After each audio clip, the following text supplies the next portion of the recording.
30 থেকে 38 নম্বর সূত্রে প্রাকৃতিক রোগ ও ঔষধ শক্তি সম্পর্কে বলা হয়েছে।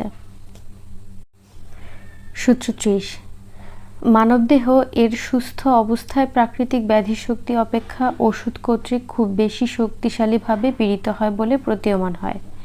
এর আংশিক কারণ ওষুধের মাত্রা নিয়ন্ত্রণ আমাদের আয়ত্তে আছে, তাই প্রাকৃতিক ব্যাধিগুলো উপযুক্ত ওষুধ দ্বারা পরাজিত ও আরোগ্য হয়। সূত্র 31, প্রতিকূল শক্তিসমূহ কিছু মানসিক, কিছু দৈহিক, আমাদের পার্থিব অস্তিত্ব যাদের শিকার হয়, যাদেরকে আমরা রোগ উৎপাদনকারী দূষিত শক্তি বলি, তারা নিঃশর্তভাবে মানুষের স্বাস্থ্যকে পীড়িত করার ক্ষমতা রাখে না। কিন্তু আমরা তাদের দ্বারা কেবল তখনই পীড়িত হই যখন আমাদের দেহ তাদের দ্বারা পর্যাপ্তভাবে প্রভাবিত হয় এবং দেহটি উপস্থিত রোগ উৎপাদক কারণ কর্তৃক আক্রমণের প্রতি সংবেদনশীল হয় এবং এর স্বাস্থ্যে পরিবর্তিত বিশৃঙ্খলিত অবস্থার সৃষ্টি হয় এবং অস্বাভাবিক অনুভূতি ও কার্যকলাপে পীড়িত হয়।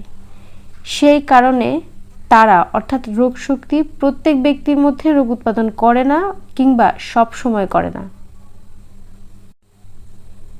সূত্র 32, কিন্তু কৃত্রিম রোগ উৎপাদক শক্তি, যাকে আমরা ওষুধ বলি, তার বিষয়টি সম্পূর্ণ অন্যরকম। প্রতিটি খাঁটি ওষুধ বলতে গেলে সকল সময়ে সকল অবস্থায় প্রতিটি জীবন্ত মানবদেহে ক্রিয়া করে এবং তার মধ্যে এর নিজস্ব লক্ষণসমূহ উৎপাদন করে।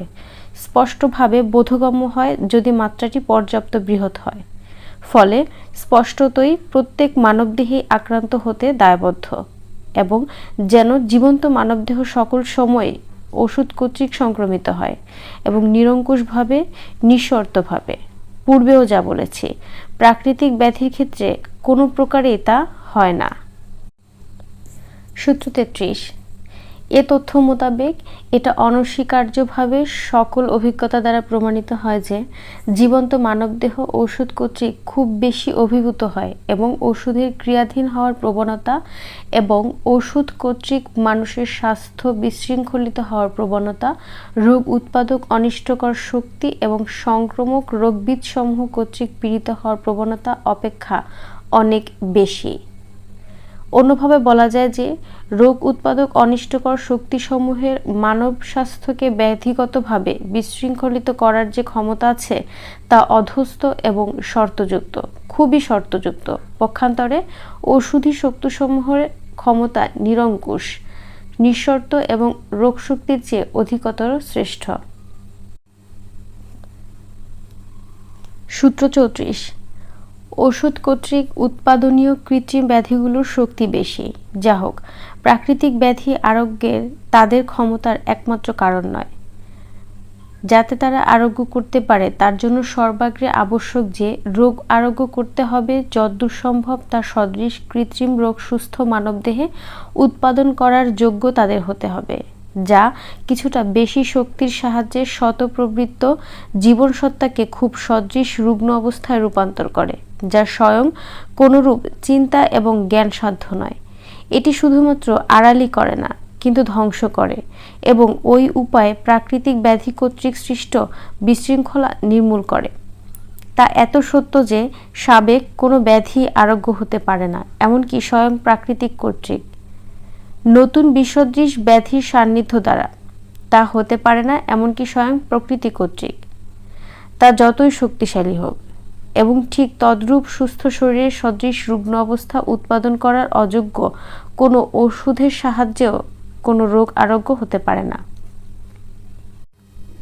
সূত্র 35, দৃষ্টান্ত দিয়ে ব্যাখ্যা করার লক্ষ্যে বিষয়টি আমরা 3টি স্বতন্ত্র ক্ষেত্রে বিবেচনা করব এবং ঠিক যা প্রকৃতিতে ঘটে যখন দুটি বিসদৃশ প্রাকৃতিক ব্যাধি এক ব্যক্তির মধ্যে একত্রিত হয়, এছাড়াও বিসদৃশ ওষুধ দিয়ে প্রচলিত ধারায় রোগ চিকিৎসার ফল কি হয় যা আরোগ্য অভীষ্ট ব্যাধির সদৃশ কৃত্রিম রুগ্ন অবস্থা উৎপাদন করার অযোগ্য, যদ্বারা এটি প্রতীয়মান হবে যে স্বয়ং প্রকৃতিও পূর্ব থেকে বিদ্যমান কোনো বিসদৃশ ব্যাধিকে অপর একটি বিসদৃশ ব্যাধি দ্বারা অপসারণ করতে সক্ষম নয়, যদিও তা খুব শক্তিশালী হয়। এবং ঠিক তেমনি খুব শক্তিশালী ওষুধের বিসদৃশ প্রয়োগ কখনোই কোনো ব্যাধি আরোগ্য করতে সক্ষম হয় না। সূত্র 36, দৃষ্টান্ত নম্বর 1, মানবদেহের সমান শক্তির দুটি বিসদৃশ ব্যাধি যদি একত্রিত হয় অথবা পুরাতন ব্যাধিটি যদি অপেক্ষাকৃত বেশি শক্তিশালী হয়, তাহলে নতুন ব্যাধিটি দেহের পুরাতন ব্যাধিটি কর্তৃক বাধাগ্রস্ত হয় এবং নতুন ব্যাধিকে উক্ত দেহ আক্রমণ করতে দেওয়া হয় না। জটিল চিররোগে ভুগছেন এমন রোগী সামান্য শরৎকালীন আমাশয়ে সংক্রমিত হয় না অথবা অন্যান্য মহামারীতেও পীড়িত হয় না। ল্যারির মতে, যে অঞ্চলে স্কার্ভি রোগ আছে সে অঞ্চলে প্লেগ নামক মহামারী রোগের প্রাদুর্ভাব হয় না এবং একজিমা পীড়িত ব্যক্তি এর দ্বারা সংক্রমিত হয় না। ডিনার বলেন যে রেকাইটিস টিকার ক্রিয়া সংগঠিত হতে বাধা দেয়।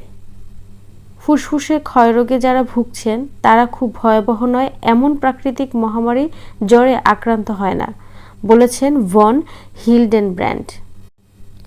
সূত্র 37। সুতরাং একইভাবে সাধারণ চিকিৎসা পদ্ধতির অধীনে পুরাতন চিররোগ অনারোগ্য এবং অপরিবর্তিত থাকে যদি তা সাধারণ অ্যালোপ্যাথিক পদ্ধতি অনুসারে চিকিৎসা করা হয়, অর্থাৎ সুস্থ ব্যক্তির দেহের রোগের সদৃশ লক্ষণ উৎপাদন করার অযোগ্য কোনো ওষুধ দ্বারা যদি চিকিৎসা করা হয়, এমনকি চিকিৎসা যদি দীর্ঘদিনও চলে এবং যদি খুব উগ্র প্রকৃতির ওষুধ প্রয়োগ করা না হয়, কার্যক্ষেত্রে প্রতিনিয়ত তা প্রমাণিত।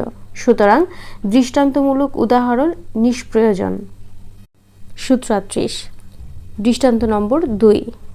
অথবা নতুন বিসদৃশ ব্যাধিটি অপেক্ষাকৃত শক্তিশালী। এক্ষেত্রে রোগী আগে থেকে যে রোগে কষ্ট পাচ্ছে সে রোগ দুর্বল হলে শক্তিশালী কোনো ব্যাধির অনুপ্রবেশ দ্বারা হটে যাবে এবং স্থগিত থাকবে যতদিন পর্যন্ত না পরে সবল ব্যাধিটি এর ভোগকাল সমাপ্ত করে অথবা আরোগ্য হয়ে যায় এবং তারপর পুরাতন ব্যাধিটি অনারোগ্য অবস্থায় পুনরায় দেখা দেয়। এক প্রকার মৃগীরোগে আক্রান্ত দুটি শিশুর মাথায় দাঁত হওয়ার পর মৃগীরোগের আক্রমণ থেকে তারা মুক্ত ছিল, কিন্তু যেই মাত্র মাথার চর্মরোগটি চলে গেল তখনই মৃগীরোগ আগের অবস্থায় ফিরে এলো, যেমন টালপিয়াস পর্যবেক্ষণ করেছেন। স্কোফ দেখেছেন যে স্কার্ভি হলে খুজলি চলে যায়, কিন্তু স্কার্ভি আরোগ্য হলে খুজলি পুনরায় প্রকাশ পায়। ঠিক তেমনি ফুসফুসের যক্ষ্মাও স্থিতাবস্থায় ছিল যখন রোগী প্রবল টাইফাসে আক্রান্ত ছিল, কিন্তু পুনরায় চলতে থাকে টাইফাস এর ভোগকাল শেষ করার পর। যক্ষ্মা রোগীর যদি উন্মাদ রোগ হয় তাহলে যক্ষ্মা এর সকল লক্ষণ সহ উন্মাদ রোগ অপসারিত হয়, কিন্তু যখন উন্মাদ রোগটি চলে যায় তখন যক্ষ্মা তৎক্ষণাৎ ফিরে আসে এবং প্রাণনাশ করে। যখন একই সময়ে হাম এবং বসন্ত রোগের প্রাদুর্ভাব হয় এবং উভয় ব্যাধি যখন একই শিশুকে আক্রমণ করে, তখন আগে প্রকাশিত হাম সাধারণত কিছু পরে সংক্রমিত গুটি বসন্ত রোগ কর্তৃক নিবৃত হয়। গুটি বসন্ত রোগ আরোগ্য না হওয়া পর্যন্ত হামের কার্যক্রম পুনরায় শুরু করে না, কিন্তু এমন ঘটনাও বিরল নয় যে দেহে প্রবিষ্ট গোবসন্ত টিকা হামের সংক্রমণ দ্বারা 4 দিনের জন্য স্থগিত হয়, যেমন ম্যানগেট কর্তৃক পর্যবেক্ষিত। হাম আরোগ্য হওয়ার পর টিকাজনিত বসন্ত এর ভোগকাল সম্পন্ন করে। এমনকি যখন বসন্তের টিকা 6 দিন পর্যন্ত ক্রিয়া করেছে এবং তারপর যখন হাম সংক্রমিত হয়েছে তখনও টিকার প্রদাহ স্থগিত হয়েছে এবং হামের 7 দিনের নিয়মিত ভোগকাল শেষ না করা পর্যন্ত টিকার প্রদাহ শুরু হয়নি। হামের কোনো এক মহামারীতে ওই ব্যাধি অনেক ব্যক্তিকে আক্রমণ করেছিল বসন্তের টিকা গ্রহণের 4 অথবা 5 দিন পরে এবং টিকার পূর্ণ বিকাশকে বাধা দিয়ে রেখেছিল যতদিন পর্যন্ত না হাম এর নিজস্ব ভোগকাল সম্পন্ন করেছিল। তারপর বসন্তের টিকা উঠেছিল এবং নিয়মিতভাবে পরিণতির দিকে অগ্রসর হয়েছিল। আসল মসৃণ দেখতে বিসর্পের মতো সিডেনহামের স্কারলেটিনা গল ক্ষত সহ 4র্থ দিনের নিবৃত হয়ে গিয়েছিল গোবসন্ত টিকার উদ্ভেদের দরুন, যা এর নিয়মিত ভোগকাল অতিবাহিত করেছিল এবং এর ভোগকাল শেষ না হওয়া পর্যন্ত স্কারলেটিনা পুনঃপ্রতিষ্ঠিত হয়নি।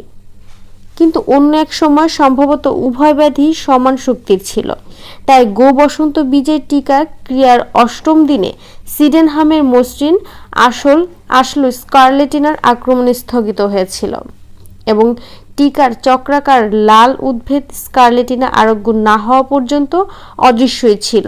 স্কারলেটিনা আরোগ্যের পরক্ষণেই গোবসন্ত টিকা এর কার্যক্রম পুনরায় শুরু করেছিল এবং এর নিয়মতান্ত্রিক পরিসমাপ্তিতে পৌঁছেছিল। হাম গো-বসন্তের টিকার ক্রিয়া স্থগিত করে দিয়েছিল। অষ্টম দিবসে যখন গো-বসন্ত টিকার ক্রিয়া প্রায় পূর্ণতার কাছাকাছি তখন হাম আবির্ভূত হয়। এজন্য গো-বসন্ত টিকার ক্রিয়া স্থির হয়ে যায় এবং হাম আরোগ্য না হওয়া পর্যন্ত গো-বসন্ত টিকা এর ক্রিয়া পুনরায় শুরু এবং সম্পন্ন করেনি। ফলে 16তম দিবসে এর প্রকাশিত হয়, অন্যথা এটি 10ম দিবসে প্রকাশিত হতো। যেমন কর্টুম পর্যবেক্ষণ করেছেন। এমনকি হাম প্রকাশের পরেও গো-বসন্ত টিকার ক্রিয়া সংঘটিত হয়েছে, কিন্তু হাম বিলীন না হওয়া পর্যন্ত টিকার ক্রিয়া সম্পন্ন হয়েছিল না। যেমন কর্টুম অনুরূপভাবে সাক্ষ্য দিয়েছেন। আমি নিজেও দেখেছি মাম্পস তৎক্ষণাৎ অদৃশ্য হয়েছিল যখনই গো-বসন্তের টিকার ক্রিয়া সংঘটিত হয়েছিল এবং প্রায় চূড়ান্ত পর্যায়ে পৌঁছে গিয়েছিল, কিন্তু টিকার ক্রিয়া সম্পন্ন এবং লাল চক্রাকার উদ্ভিদ সম্পূর্ণ বিলীন না হওয়া পর্যন্ত বিশেষ মায়াজম কর্তৃক সৃষ্ট প্যারোটিড এবং সাবম্যাক্সিলারি গ্রন্থির জ্বরযুক্ত স্ফীত পুনরাবির্ভূত হয়নি এবং এর 7 দিনের নিয়মিত মেয়াদ অতিবাহিত করেনি, এবং এভাবে সকল বিষদৃশ রোগের ক্ষেত্রে সবল দুর্বলকে স্থগিত করে। অচির রোগে বিরল ঘটনা যখন তারা এটি অন্যটি জটিল করে না, কিন্তু তারা কখনো একে অন্যকে আরোগ্য করে না।